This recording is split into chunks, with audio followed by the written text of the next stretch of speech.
to read with me?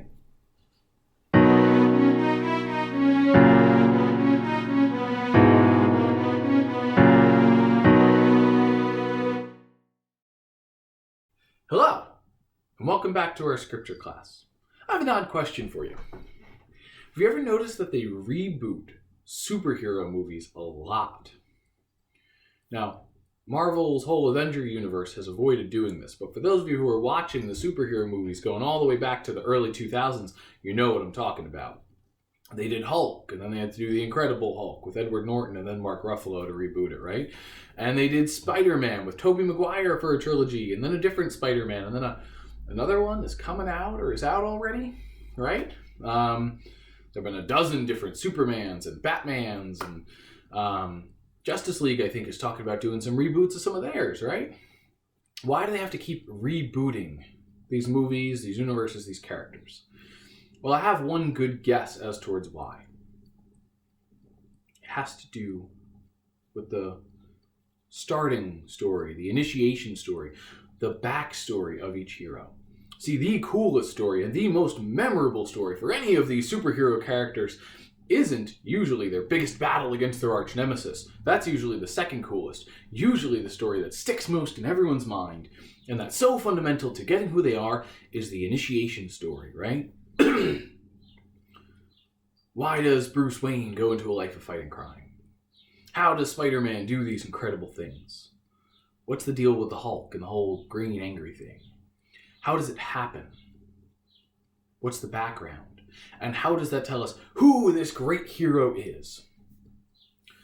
Those stories are foundational, and you can't get the rest of the universe right without appreciating who that character is and why. I'm going to argue that our infancy narratives, the two chapters you've been reading each in Matthew and in Luke for the last few classes, are like that.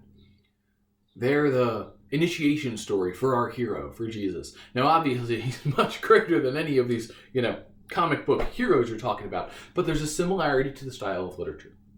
Knowing the backstory, knowing where the powers come from, knowing what his mission is, or what motivates him, or what he's like from an early age, from how he's born, tells us about who he is in a vibrant and rich and really textured way. And, by the way, this isn't just a Marvel thing. This goes all the way back to classical and ancient literature, right? Romulus and Remus, founders of Rome, or the backstories of the various Greek demigods. The backstory, the foundation story, the initiation story.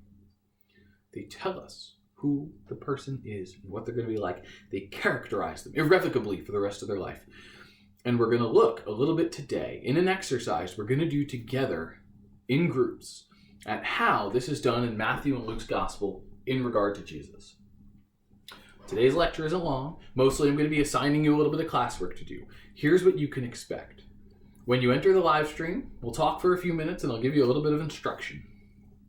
Then I'll be sending you a Google Doc. I'll be sending it to you and several of your classmates. So you'll need to be logged into your school email address because that's where I'm going to send it. I'm going to send you this doc. You'll be assigned to a group. You'll work with your group, and you're going to complete all the instructions in the activity in the Google Doc. But there's something I'd like you to do first. I'd like you right now to take a few minutes and pull up in another tab or two your outlines from Matthew 1 and 2 and from Luke 1 and 2, and also to pull up the original texts in your digital Bible. So you should have 3 or 4 tabs open in addition to this one, which you'll use to navigate to the live stream. You should have, 4 or 5 tabs, right? You should have your email so you can receive my Google Doc. You should have Luke 1 and Matthew 1 open. And you should have your notes, whether that's 1 tab or 2. Well, that depends on how your notes are organized in Google Docs or wherever else you've been keeping them. Get all those things ready. Then enter our live stream, get some instructions.